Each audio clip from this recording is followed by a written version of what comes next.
Hello जी, राम राम। कैसे हैं आप लोग? और सब बढ़िया? आ जाओ जी। कहाँ गए सारे के सारे लोग? आज जी देखो, मैं आपको पहले यहाँ का व्यू दिखाता हूँ। ये देखो कितना अच्छा सा, देखो अपने घर के पास का ना व्यू है।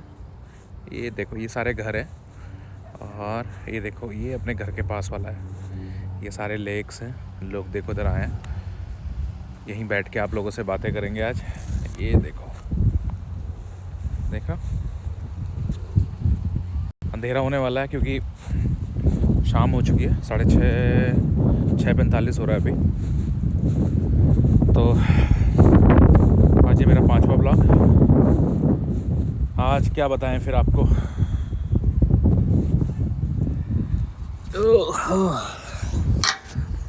हाँ, तो आज आपको बताते हैं हम। आज का वीडियो हम बनाएंगे कि जो लोग बाहर से आए हैं वो इधर आके अपना कैसे अपने अपार्टमेंट को रेंट करें, हाउस को रेंट करें, या फिर रहने का कैसे जुगाड़ करें, क्या करें, वो उसके बारे में आपको बताता हूँ। ठीक है, तो आइए शुरू करते हैं और आपको बताते हैं। बहुत सारे लोग, पता है वो, क्योंकि बहुत सारे लोग इधर आ जाते हैं, फिर रहने की परेशानी होती है। और क्योंकि मेन तो रहना खाना पीना ही है। सो रहने खाने पीने के लिए जो जो चीज़ आपको, जो जो परेशानियाँ आपको होती हैं, वो सारी मैं आपको बताता हूँ। क्योंकि इतना आसान नहीं है इधर पे हाउसिंग मिलना रेंट पे, और अपार्टमेंट को पे रहना बहुत मुश्किल होता है। लोग, नए नए लोग आते हैं तो उनको रहने के लिए दिक्कत होती है बहुत अधिक। और जो भी अपने भाई लोग डंकी लगा के आए हैं, और कुछ लोग अपने जो वीज़ा पे आए हैं उनको भी दिक्कत होती है। जो स्टूडेंट लोग होते हैं उनको भी दिक्कत होती है। और रहने के लिए, खाने पीने के लिए थोड़ी शुरुआत में तो परेशानी होती है कि आपको कैसे रहना है, क्या करना है। बहुत सारी रिक्वायरमेंट होती है इधर पे।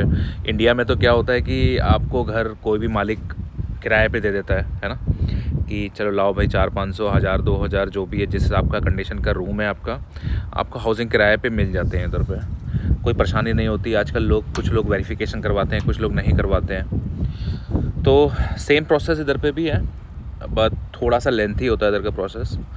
इधर का प्रोसेस क्या है कि ये लोग ना, जो आप लोगों का अगर देखो, अगर आप लोगों को ना, अगर इधर पे अगर आपको अपना घर लेना है, या सॉरी घर किराए पे लेना है, या फिर रेंट करना है, या अपार्टमेंट रेंट करना है, सो उसके लिए क्या प्रोसेस है इधर पे। उसके लिए आपको क्या करना पड़ता है इधर पे कि आपको तो पहले अपने सारे, जो एक एप्लीकेशन होती है, पहले आपको वो फाइल करनी पड़ती है।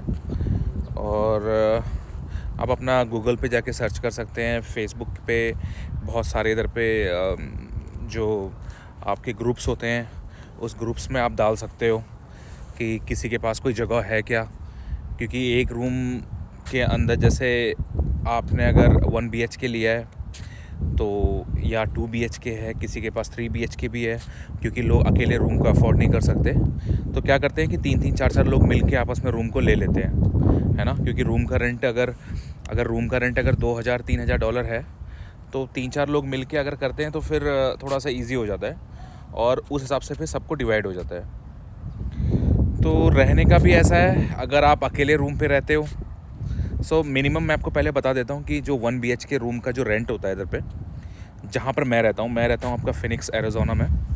सो फिनिक्स एरिज़ोना में आपको एक, अगर आप रूम रेंट पे लेते हो, तो वो 1 BHK मतलब एक कमरा मिलेगा आपको, और एक लिविंग मिलेगा, जिसके अंदर आपको बाथरूम हो गया और किचन मिलता है अटैच। तो वो आपको सारा कुछ मिलेगा अराउंड $1500-1600। सो मैं बात कर रहा हूँ US डॉलर की, ठीक है। तो $1500 से $1600 का आपको मिलता है 1 BHK अपार्टमेंट। और वही अगर आप 2 BHK लेते हैं तो आपको 1800 से 1900 के बीच में 2 BHK मिल जाता है। फिर आप 3 BHK लेते हैं तो 2200 से 2400 के बीच में आपको 3 BHK मिल जाता है। उसमें भी डिपेंड करता है कि आप कौन से अपार्टमेंट को देख रहे हो, क्योंकि बहुत सारे अपार्टमेंट के आसपास क्या होता है, यहाँ पर जो होता है ना, वो इंडिया की तरह आपको साइकिल, रिक्शा, टुक टुक, ये सारी चीज़ें नहीं मिलती हैं, यू नो। सो देन आपको अपनी सवारी लेनी पड़ती है, या तो फिर आपके पास अपनी कार होनी चाहिए, अगर आपके पास अपनी कार नहीं है तो लोग क्या करते हैं, ऊबर करते हैं, लिफ्ट करते हैं, अलग अलग चीज़ों से लेते हैं, मंगाते हैं, है ना। क्योंकि सामान लाना है, ग्रॉसरी लानी है तो आपको जाना तो पड़ेगा, और जाना है तो फिर आपको रेंट पे करना पड़ेगा उसका।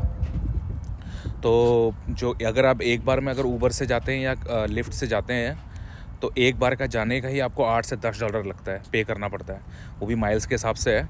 सो इट मीन्स लाइक 800 से 900 रुपये इंडियन, यू नो, अगर आपको थोड़ा सा भी आसपास जाना है तो ये आपको देखना पड़ता है कि आपको रूम कौन सी जगह पे चाहिए।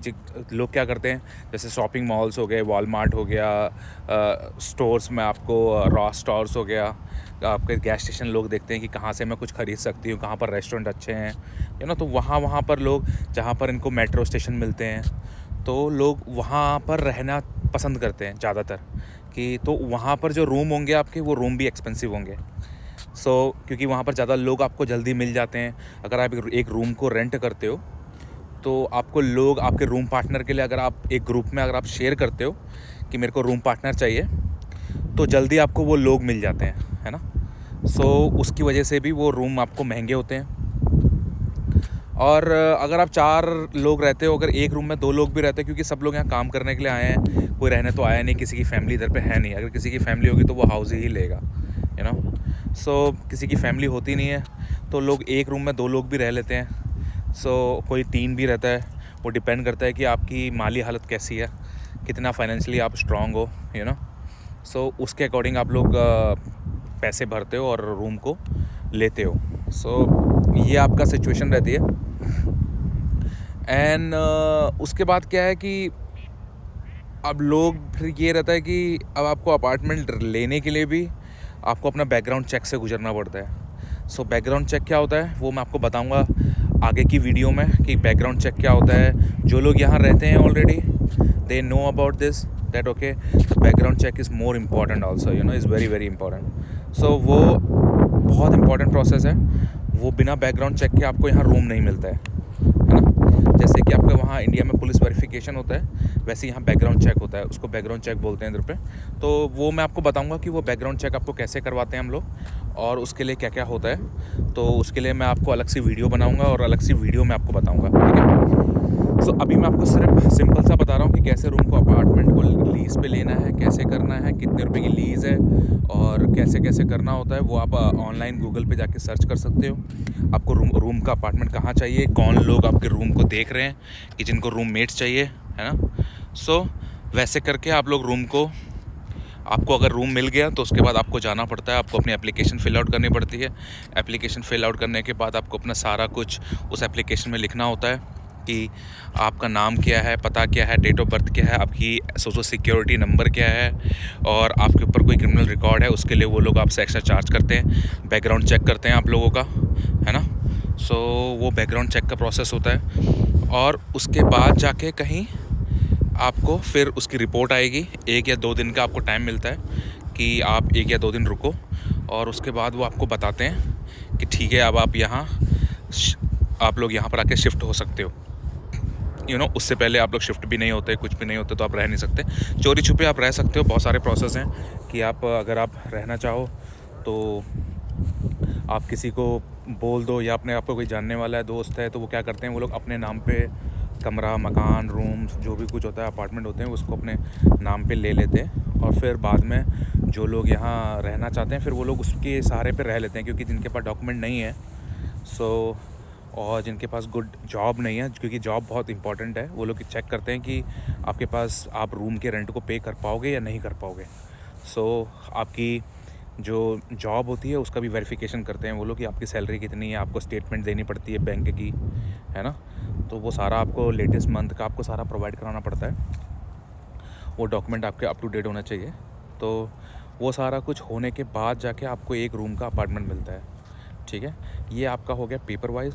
और दूसरा, अगर आपके पास नहीं है कुछ भी, तो आपके कोई दोस्त हैं या कोई लोग हैं, तो आप उनसे पूछ सकते हो, वो आपको अगर अपने रूम पे एडजस्ट कर सकें, है ना।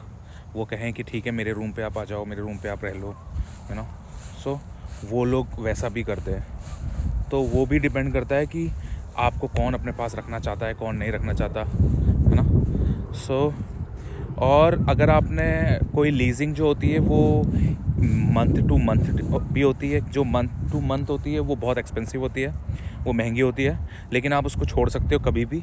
लेकिन और एक होती है आपकी तिमाही, एक होती है छमाही, और एक होती है आपकी सालाना। तो जो 6 मंथ्स वाली होती है और ईयर वाली जो होती है, ईयर वाली में भी आपको 1 या 2 मंथ पहले आपको लीज़ रिन्यूअल के लिए आपको बताना पड़ता है कि आपको रिन्यूअल करवानी है कि नहीं करवानी है। और आप लीज़ को बीच में तोड़ नहीं सकते हो।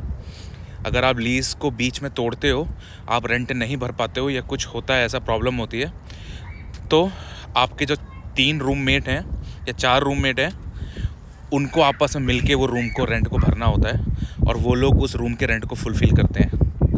क्योंकि अगर वो नहीं करेंगे तो उन सब का बैकग्राउंड जो होगा, जो उनका सोशल सिक्योरिटी होगा, वो होगा उस सब के ऊपर वो आएगा, तभी मैं आपको बोला ना कि इसके बारे में मैं आपको एक अलग सी वीडियो बनाऊंगा, उसमें आपको बताऊंगा, क्योंकि ये बहुत लेंथी है और बहुत इंपॉर्टेंट है।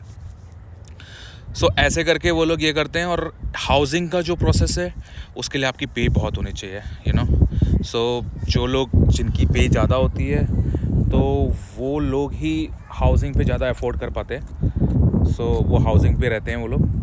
तो उसके लिए आपके पास जो अर्निंग है आपकी मंथली वो ज़्यादा होनी चाहिए।